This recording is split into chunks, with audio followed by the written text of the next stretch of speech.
أنه فقد مالي فداك المال والروح والأب ولكن هذه النساء الأربعة أنا كيف سأرجع بهم إلى الشام؟ كيف سأرجع بهم والآن هذول ما يعرفون ولا يصبرون؟ وهل يضام نزيلكم؟ هل يضام؟ ما يضام النزيل عند الحبيب، لا والله لا يضام، لا في الدنيا ولا في الآخرة. قال ثم أخذتني نمت. قال فرأيت الحبيب في المنام يقول يا أبا أديب اخرج إلى الباب رقم 32 تجد هناك إنسان اسمه عثمان، قل له يا عثمان بعلامة أنك تصلي على النبي صلى الله عليه وسلم في اليوم 1000 مرة فأنا فقدت مالي، أعطني ما يعني أتبلغ به وأذهب بأهلي إلى الشام. قال فانتبهت من النوم، انتبهت من النوم. قال وعرفت أن النبي صلى الله عليه وسلم قال من رآني فقد رآني فإن الشيطان لا يتمثل بي. قال فقمت إلى الباب رقم 32 نصدق رسول الله، قمت نظرت في باب رقم 2 قال في باب 32 أنا ماني متذكر الرقم يعني بس على سبيل المثال. قال فقلت سؤال عم بسألهم وين في واحد هون اسمه عثمان؟ قالوا أشاروا إليه، قال هذا اسمه عثمان. قال فأتيت إليه قلت يا عثمان أنا اسمي أبو أديب، جئت من الشام معي 4 نساء، حججت وصلت إلى هنا، أخذوا مني مالي، ضاقت بي الأرض بما رحبت، جلست في الروضة رأيت رسول الله صلى الله عليه وسلم يقول لي اذهب إلى عثمان وقل له رسول الله يسلم عليك، رسول الله يسلم عليك، ويقول لك بعلامة أنك تصلي عليه في اليوم 1000 مرة، أعطني مال أنا أذهب به إلى الشام. قال ما تقول هنا؟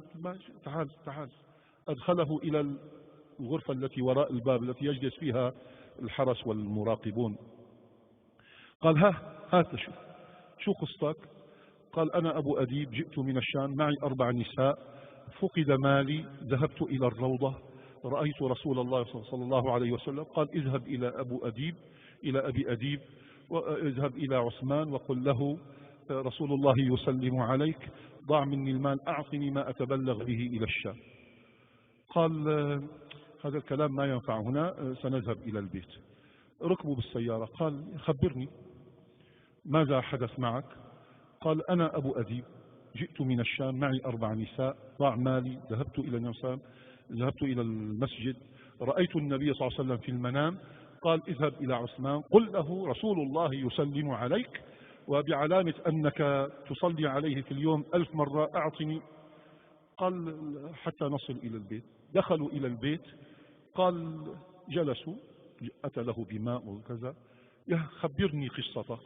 قال أنا أبو بطيخ يعني أبو أديب، أنا جئت من الشام ضيعت مالي هنا، رأيت رسول الله صلى الله عليه وسلم في المنام وقال لي اذهب إلى عثمان قل له رسول الله صلى الله عليه وسلم يسلم عليك وبعلامة أنك تصلي عليه في اليوم 1000 مرة أعطني مالا. قال لا ما في كلام، الكلام بعد الغداء. تغدوا بعد الغداء. قال له هون حطنا، تعال هات شوف اشرح لي قصتك. قال أنا ما عاد بدي قصة، إما أن تعطيني وإما أن تصرفني، أنا عم بحكي لك صار 10 مرات صرت عايز الكلام. قال يا هذا والله لقد صدقتك من المرة الأولى، لقد صدقتك من المرة الأولى، فوالله لا يعلم أني أصلي عليه في اليوم 1000 مرة إلا الذي أخبرك. ما حدا يعرف، علامة واثقة، علامة واثقة. قال ما أحد، صدقتك ولكني أحببت أن أستزيد سماع منك رسول الله يسلم عليك. رسول الله قل له يا عثمان رسول الله يسلم. قال مشان الله كمان مرة قل لي رسول الله يسلم عليك وخذ المال، خذ ما تشاء، خذ ما تشاء، ويأتي الفرج والإكرام والإنعام لأمة تحمل في قلبها حب النبي صلى الله عليه وسلم. عندك وسيلة؟ كم بينك وبين الحبيب؟ معك اليوم أنت